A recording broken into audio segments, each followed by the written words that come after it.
Warahmatullahi wabarakatuh. Perkenalkan, kami dari kelompok 7 akan mempresentasikan mengenai usaha tani di negara maju dan berkembang. Sebelum memulai presentasi, alangkah baiknya kita memperkenalkan diri. Anggota kami terdiri dari pertama Doni Pandu, Devinda Bagus, Tria Aisyah, Wenceslaus Devon, Radif Ahmad, dan saya sendiri Arilia Dwi Permatasari. Baik, mari kita mulai saja pembahasan pertama. Oke, yang pertama usaha tani di negara maju. Next. Pembahasan pertama yaitu aspek UAT pada usaha tani di negara maju. Remus Garden adalah sebuah inovasi underwater farm atau teknologi budidaya pertanian di bawah laut. Inovasi ini sebagai solusi untuk meningkatkan ketahanan pangan di masa depan. Tujuan dari inovasi ini adalah untuk menciptakan sebuah alternatif baru dalam sistem pertanian, terutama bagi daerah yang memiliki kondisi lingkungan yang sulit untuk ditumbuhi tanaman. Next. Selanjutnya, inovasi ini berawal dari adanya sebuah ide dari seorang pendiri perusahaan peralatan selam, yaitu Ocean Reef Group pada tahun 2012, bernama Sergio Gambarini. Dia berimajinasi bagaimana jika menciptakan sebuah kondisi yang sempurna untuk pertumbuhan tanaman basil. Karena di Italia, basil merupakan tanaman yang sering digunakan untuk bahan makanan dan menjadi obat herbal di daerah tersebut. Selanjutnya, budidaya tanaman di bawah laut ini terletak di Laut Noli yang berada di negara Italia. Selanjutnya, proyek penelitian Nemo Garden dimulai pada tahun 2012 silam, dan saat ini sudah ada sekitar 7 balon biosfer yang masing-masing dapat menampung sekitar 8-10 nampan atau berkisar 22 pot tanaman. Perusahaan ini juga sudah mendapat persetujuan dari pemerintah daerah untuk beroperasi selama 5 bulan dalam setahun, yaitu bulan Mei hingga bulan September. Dan selanjutnya, why?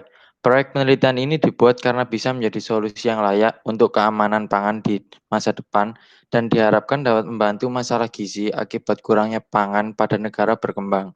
Tak hanya itu, tujuan proyek ini untuk melihat apakah ini adalah prospek yang layak untuk menanam varietas lebih dari tanaman dalam proses biasanya. Dan ternyata Ocean Reef Group atau penyelenggara proyek menunjukkan bahwa tanaman bawah air mengalami pertumbuhan lebih cepat. Selanjutnya, budidaya sayuran di bawah laut ini sebagai solusi memenuhi kebutuhan pangan di masa depan. Oleh karena itu, perlu inovasi terbaru untuk mengatasi permasalahan tersebut. Proyek ini dinamakan Nemo Garden. Budidaya di Nemo Garden menggunakan teknik hidroponik yang mekanismenya menciptakan air tawar melalui desalinasi menguapkan air laut, kemudian menjadi embun di atap dan air menyirami tumbuhan tersebut. Hidroponik di bawah laut dilengkapi dengan sistem panas, pendingin, lampu LED, dan peredam supaya menghasilkan suhu yang stabil. Menurut Ocean Reef Group, hasil budidaya di bawah air laut lebih cepat karena spektrum merah pada cahaya untuk membangun fisiologis yang dibutuhkan tanaman. Spektrum merah dapat menembus kedalaman laut sampai 15 meter.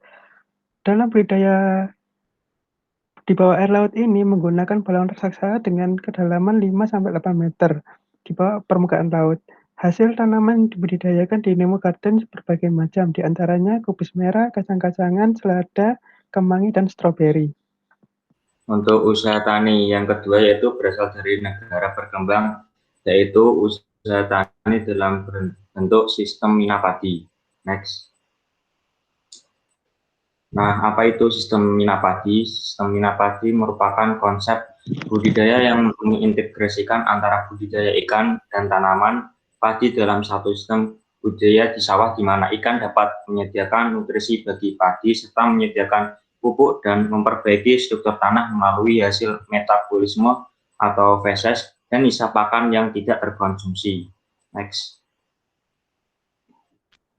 Selanjutnya, Food and Agriculture Organization of United Nations atau Organisasi Pangan dan Pertanian Dunia merekomendasikan sistem padi yang merupakan suatu metode produksi dari Nah, sistem minapadi ini merupakan metode produksi yang berasal dari Indonesia yang berguna untuk meningkatkan produktivitas lahan sawah, Penerapan sistem ini sudah merebah ke berbagai wilayah seperti Sukoharjo, Bali, dan Sukabumi. Next. Kemudian WEN. Sistem Minapadi ini sendiri sudah diterapkan cukup lama di Indonesia.